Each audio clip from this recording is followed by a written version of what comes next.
A massive car bomb exploded outside of a large federal building in downtown Oklahoma City, shattering that building, killing children, killing federal employees, military men, and civilians.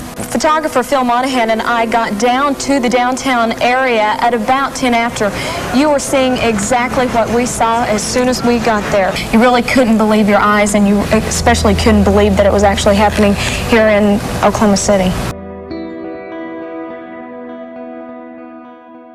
And we could feel the explosion in the newsroom of Channel 9, at least 5 miles from downtown.